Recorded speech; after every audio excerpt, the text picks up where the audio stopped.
suis Tuc Duhalderville, père de famille, fondateur d'Abras Ouverts, délégué général d'Alliance Vita, co-initiateur du courant pour une écologie humaine. Voilà toutes les casquettes que j'ai sur la tête. Dans une société qui se cherche, en particulier en France, en quête de son identité, de ses racines, il y a quelque chose de très important à approfondir cette identité pour mieux s'ouvrir et pour affronter les questions fondamentales. Et la question la plus importante, je pense, qui est posée désormais à l'homme contemporain, postmoderne, c'est qui est l'homme?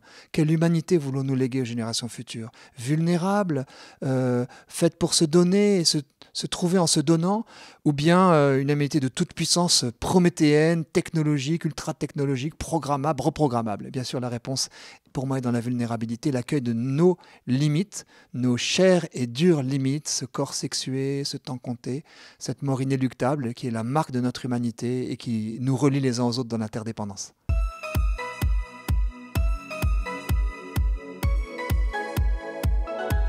En deux mots, habitons notre fort intérieur, ce sanctuaire de notre conscience qui est siège de notre liberté, qui est aussi le siège de notre vie spirituelle. Et puis, penchons-nous vers les plus fragiles et les plus vulnérables. C'est une forme de descente en humanité dans l'humus de la société.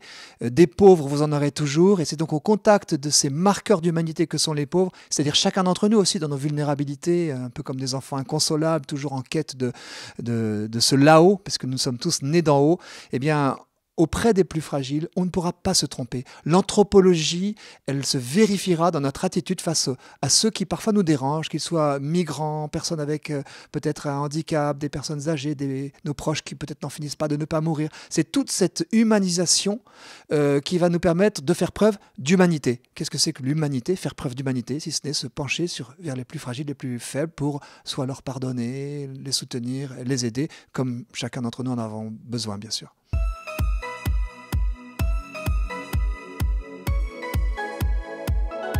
Pour moi, très saint, c'était un mot.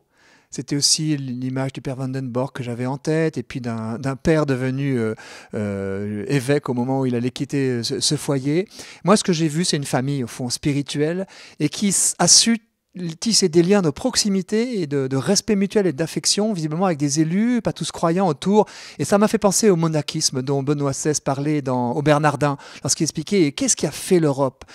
L'Europe a été faite par des chercheurs de Dieu, qui n'avaient pas pour but au départ de construire la société, mais juste de chercher Dieu. Et les voilà qui ont instauré la paix, qui ont cultivé dans tous les sens du terme. Et je crois que ces oasis de vérité, ces oasis de vie dans la vérité, comme ici à Tressin, le foyer de charité avec ses différents pôles et d'autres foyers et d'autres lieux spirituels bien sûr un peu partout, voilà qui dessine cette société d'écologie humaine que nous attendons tous face aux idéologies mortifères qui balayent comme des feuilles mortes un peu les êtres humains depuis maintenant longtemps et qui meurent avec les millions de morts à la clé. Et donc c'est ça qu'il y a ici, j'ai trouvé dans cette fraternité, dans cette vie communautaire qui n'est jamais facile certainement, c'est cette oasis de vie dans la vérité et là c'est une belle espérance pour l'avenir.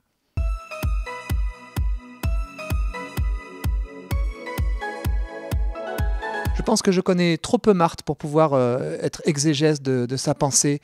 Mais ce qui m'a le plus frappé, c'est que ce corps souffrant, habité de cette présence extraordinaire, a, par des rencontres, par des dizaines de milliers de rencontres, envoyé, grâce au Seigneur, des personnes agir dans le monde, dans les états de vie dans lesquels les personnes étaient. Et puisque, plus personnellement, moi qui aime beaucoup la nature et qui me console dans la contemplation de la nature, j'aime savoir que Marthe demandait à tel ou tel grand visiteur un peu cérébral s'il avait vu des vaches sur le bord de la route.